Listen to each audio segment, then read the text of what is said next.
The session this morning was well attended by business professionals gathered together to explore ways of developing the country. On hand as a part of the group known as Friends of Belize was former U.S. Ambassador to Belize Robert Dieter, and the main speaker was current Ambassador Carlos Moreno.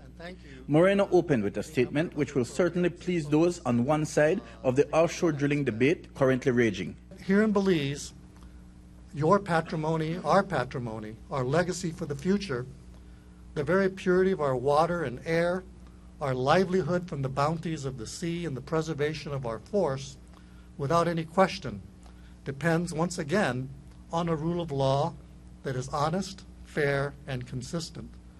And this protection, and I'm sure I'm preaching to the choir here, is all the more crucial in the jewel that is Belize with its incredible natural resources.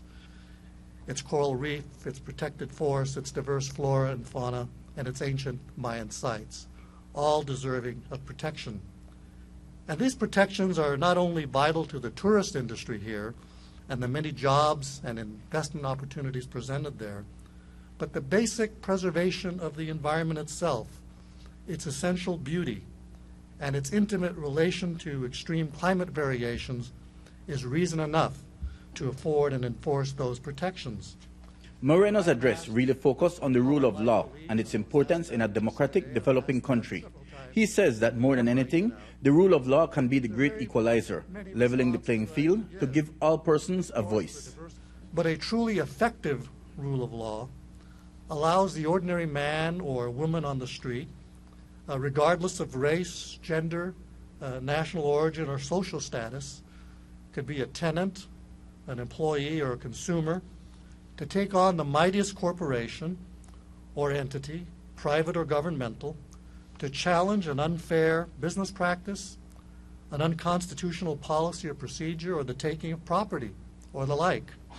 The law can be a great equalizer when the justice system fulfills its intended function of delivering equal justice for all, a motto that it's engraved in our U.S. Supreme Court building in D.C.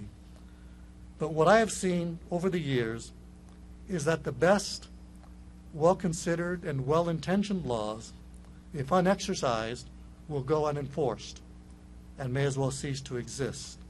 On the other side of the spectrum from the lack of enforcement of laws is the abuse of the rule of law, which can result in a democratic dictatorship.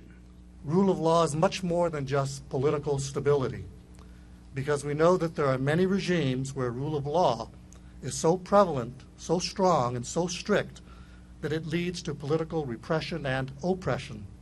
It becomes, really in a perverse way, the absence of law and the progenitor of lawlessness, because we all know that the constitutions of some countries read like a model Bill of Rights, although they are much less than that in reality. And rule of law is much more than just sending bad people to prison, something I did for a good part of my career in the law. One aspect of the rule of law which certainly resounded in the room this morning was the threat caused by crime. In Belize, we've all seen the effects on business of spiraling crime.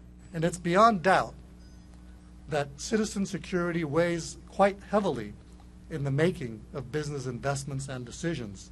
How much, where, for how long will those investments be protected? What are the risks? These are major concerns for groups like the Belize Chamber of Commerce and other groups that have echoed those sentiments, the connection between urban crime and the protection of direct foreign and domestic investment in certain areas of the country.